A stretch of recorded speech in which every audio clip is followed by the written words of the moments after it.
Hey, welcome to Bluejay Banter Postgame Show. We are live here in Las Vegas, just outside the MGM Garden Arena, where the Jays took down Notre Dame 80-76.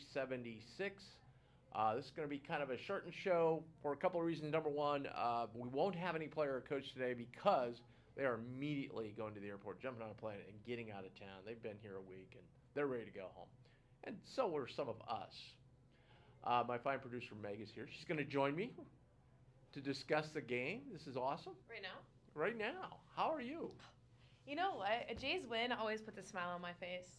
Oh. Because it's needed. Well, that's so sweet. I just keep coming back to it. It's just such a gutty performance. I mean, because we were so shorthanded. No call today. Pop was in and out. Pop, was sick, we found out. Yeah. Then he got injured during the game. I don't know if it was his elbow, and then I think he just was... I think it was a combination flu. of everything. Yeah. No, Max said he had the flu. So, yeah, that was crazy. Two of the starters out. One and a half. They had 1.5 starters out because Pop was going back. They were missing their point guard, so kind of evened out a little bit. But first, Fred brought great energy right off the grid, 100%. off the get-go. So that was 100%. huge.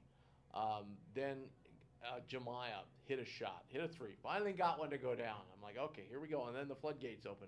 Trout hit one. Mason hits one. And all of a sudden, we're off to the races. And Jemiah had tied his career high today with 21 points. Yeah. And a windmill dunk. Almost had a double-double. I know. 9 rebounds. He played out of his shoes today. He was unreal. Yeah, Fred King, 14 points, 5 rebounds. Now, as Max said, we got to work on the foul thing a little bit. A little bit. But I thought he got a couple bad calls, too. They were kind of calling everything. Jemiah got a couple bad ones. Yeah, Jemiah really. Yeah, so if we're talking about worst call of the game, Jemiah had one in the second half where he clearly blocked the shot. He never touched the guy, and the guy went falling. The impact of him blocking the shot and the ball hitting the player's hand was what threw him out. We're on the pod. Do you want to join? Yeah, let's go. All right. Oh, yeah. Right. Hop I in. didn't know Hop what was in. going on. All right. Well, we do have Coach DK's here. Hey, what's up? How What's you doing? going on, man? Things good, you? Gutty performance. Oh yeah, it was great. Really nice. Yeah. You know. What did you think of? I asked back about long term. I think long term, Fred. This is going to just help our team with Fred. I think so. You know, he did some really good stuff. Yeah. Obviously, played with good energy, especially to start the game. I think he had 7 points and 5 rebounds before the game even got going. So that was nice to see. And now if he can sustain that and give Coke a little bit of breather here and there, it'll be a good boost for us. And Shane, really strong on the defensive end today. Yeah, he's a gutsy player. He's tough. He's physical. He kind of knows his role. As much as he was defensively, he came up with that loose ball rebound. Yeah. He got us an extra possession, which Huge. I thought was huge in a big part of the game. Huge. And then, gosh, we finally got IT and Mason to knock down the three. You know? Yeah, I mean, we're sitting over there and they start falling in, and it's like, all right, that's what great in basketball looks like. 3-pointers flowing in, getting a good pace and tempo. And I thought our defense, at times we gave up some buckets, but I thought overall we locked down when we needed to get a win. I mean, we're without Kellogg today. Obviously, Pop was about a 10%, right? Steven's still playing on the kind of iffy ankle, and we win the game. I mean, that's just amazing. It's find a way. And I thought being out here, we had a chance to win 2 of the 3. Played very well against Texas A&M, didn't close that game out, and then to come today and they stormed back and to respond the way we responded to, squeeze the game and get a victory. I think it's good for the morale, it's good for the city, it's good for our team and program, and I think the guys feel like, all right, now the hard work paid off some today. How great was it to get the ball inside today? It felt good. Teams have really obviously made an effort to keep it out of Coke and Fred's hands, mostly Coke, obviously, and to see Fred seal some and Jason Green get some plucks down low, I think was nice to establish a little bit of a post presence. Well, I was talking with Coach Miller last night, and Notre Dame is somewhat very similar to us. So but they're not very strong in the paint, and I know you guys felt Jason could make some impact there in the paint. Right. They're similar in that they shoot a lot of threes. They're not super physical, and they're good athletes, but not amazing athletes. And I thought we could take advantage of them inside, which we did. I thought they did a nice job of trying to compensate for that by playing perimeter guys that could shoot, and they made some threes and closed the gap. But I thought our physicality was much better today than maybe it had been a couple of the other games this year. I know the team and coaches are ready. You're ready to go home, right? I think so. Vegas is a great place. I love it here, but at the same token, a week's a long time. It's a long time. So it was good. So moving forward, boy, it'd be nice to take a breath, but you can't. You got number 1 coming in Wednesday. Yeah, and after a long week in Vegas, there's a little bit of stuff in the air going around, and our guys are probably a little tired and banged up. It's like you have to get ready for who might be the number 1 team in the country, but also make sure that you're getting your rest and getting guys physically back and able to play. So that'll be a good kind of something that we'll have to figure out as the week goes on, is how hard to push them and how hard to all right. We always say fresh minds and fresh bodies are probably more important than doing everything full speed. So I think if we can get our guys to have some fresh minds, some fresh bodies. Now, a win always helps. So getting the win today, I think, will be good for our guys to get some. You just want to have good morale coming into the next part of the season. Saw the ball going in the basket. That's huge. Yeah, listen, we've had some adversity. I mean, I felt like last year, for the fans out there, I don't think we had a guy miss a practice. It just was so. Just went so, I don't know it's easy, but it went smooth. Nobody was injured. We guys never missed practice. And this year, between Mason, Pop, Steven, Colquhoun, you're talking about 4 or 5 guys that have started at different junctures in their careers here. We haven't had a full, healthy, ready to go roster yet, and I think that's going to be here soon. We'll let you go on this. So obviously, this excitement level Wednesday night is going to be off the charts, right? And I'm sure it's excitement for the players. Most of the players that talked in preseason, this the game they talked about.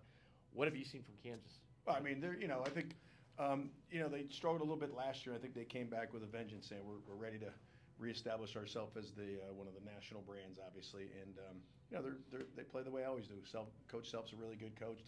They play fast, shoot a lot of threes. They go after the offensive boards, and they're sneaky athletic.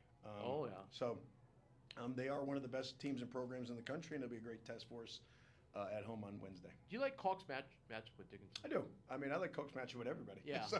Yeah, but he's a different kind of a center. He is. He can steal and Kalk is the best when he can move a little bit and move freely. And Dickinson, he'll kind of grab and hold a little bit, but I think Kalk can get him up and down a little bit. We get him in some ball screens, and I think we can take advantage of him some out in the perimeter. Thanks for stopping by. It's always a pleasure. Thank you, sir. I know you got to get going. Thanks, DK. Right. Congratulations, DK. That's Derek Kellogg, assistant coach at Creighton, filling us in on the recap of the game and look ahead to Wednesday night against number 1 ranked Kansas. Well, won't that be fun? Let's get our sponsors in here. First of all, Care Minders Home Health Care. They've been sponsoring us all season. Thank you so much for allowing us to come to this beautiful place in Las Vegas here, this beautiful arena, and cover this live for everybody back home. If you need care for your injured, ill, or senior loved one, give Care Minders a call, 402-532-1383. And actually, before that time even comes, it's a great idea to go and see what they have to offer. So if you go to caremindersnebraska.com, they'll have everything that they offer, all the kinds of care that they do, a pricing structure for you, and they also have a little thing on their website there. You can call them for an immediate quote and so forth, so you know what you're getting into. So give them a call. Highly rated, 5-star review. Care Minders Home Health Care Omaha, 402-532-1383. And then also, Discount Window and Door of Omaha. They've done a fabulous job at my house, and I know they'll do the same to yours. So call them up today and get that free quote. And they will make your home look so gorgeous and help you with your energy costs. So check them out today. That's Discount Window and Door of Omaha. Fantastic customer service. Every style of window possible. And for that free estimate, it's 402-884-8989. That's 402-884-8989. All right, let's get into some of the stats here of the game. Meg, who do you think was unsung hero? Jemiah! He can't be. He was a star. Oh. I'm going to say Ty Davis. Maybe. Ty Davis scored today. He did. That was he great. drove the lane. Yes. Ty Davis scored today, which is one piece we haven't seen before. We've seen very good defense. They kind of went away from Ty in the second half, went with Shane, more for his defense and so forth. But I'm going to go, my nominee would probably, as unsung, would be Jason Green, because Fred got in some foul trouble, and we had to go with Isaac and Jason. And I thought Jason looked much more comfortable in the post today. Yeah, he missed 1 or 2 bunnies there he probably wishes he had back. But he played really, really well in the post today and was very physical. So Jason Green, I think, unsung hero of the game. But you could have had many. You could have had Isaac Trout. You could have had Shane Thomas. There was a bunch of guys that were really unsung heroes. But as Meg was saying, Jeremiah Neal, 21 points, 9 rebounds today, and 4 assists. Thank you very much. He did have 4 turnovers, but we only had, we had 12 again today. But we got to get that number down against Kansas on Wednesday night. Fred King, 14 points, 5 rebounds, 6 of 10 shooting. Nice job by Fred. And then Ashworth had 15 points, 4 of 11 from the field, 3 of 8 from downtown. The Jays were 11 of 24 from 3 today. That really, really helps the deal when we can start knocking down 3-pointers. Also contributing today, Pop Isaac had 6 points. Obviously said he's really sick today and it was really striking. Jackson had 3.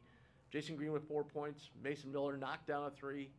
Isaac Trout had 8 points, a key, big offensive rebound in the second half. Ty Davis, as Mingus mentioned, 4 points in the first half, and then Shane Thomas had that putback that DK was talking about that was so huge to hang on to that lead today. I think Notre Dame took the lead once, and then Ashford came down to 3, and we kind of held them off from there. So a great win. I know it wasn't what we were hoping for here in Vegas. As DK said, we probably should have won the A&M game. We kind of let it slip away at the end. But we're at 5-3.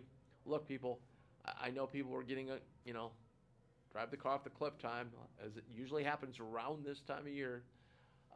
But hey, let's just remember, UConn's lost 3 in a row. Arizona is under 500 right now. They're 3-4. There's 2 teams that were in the top 10 about a week ago. So it's a tough time of year. I talked to Coach Stubblefield the other day, former DePaul coach on Dana Altman's staff now, and he said, hey, look, the veteran teams are the ones doing well. You look at Marquette. That's why they're doing so well right now. They have a veteran team. UConn, a lot of new pieces. Creighton, a lot of new pieces. He goes, those teams are going to be much stronger a month, 2 months from now. So, boy, would it be great to get a win Wednesday night. So Wednesday night, 7:30 at the CHI. I would doubt there's any tickets left. I think it's all sold out. So let's be very loud. Let's be proud. Let's welcome the Jays back home. They're going to need probably a little energy boost because they've, as you know, when you go on vacation, you go somewhere, yeah, it's great, but it's draining physically with the travel and so forth. And these guys put a tremendous effort in today, and they've got to get back on the court in 4 days against the number 1 team in the country. So a quick turnaround for them there. We really, really appreciate everybody that watches our YouTube videos. Make sure you hit that subscribe button and the like button. It helps us out so much. It helps us to grow this to a broader base of Blue Jay fans. So tell all your friends and family about it. Also, BluejayBanter.com. Great access, great information, and great place to go and chat with other Jays fans on our fantastic message board. So check it out, BluejayBanter.com. All right, we will be back with you on Wednesday night, a late night edition, live, and that one will be live from the beautiful podcast studio at Lead Fly Sports Bar in downtown Omaha. If you're planning to go before the game, I would get a reservation right now and go early. All right, I want to thank you, Meg, for all your help, and thank you, folks, for watching, and we will see you Wednesday night. Go Jays!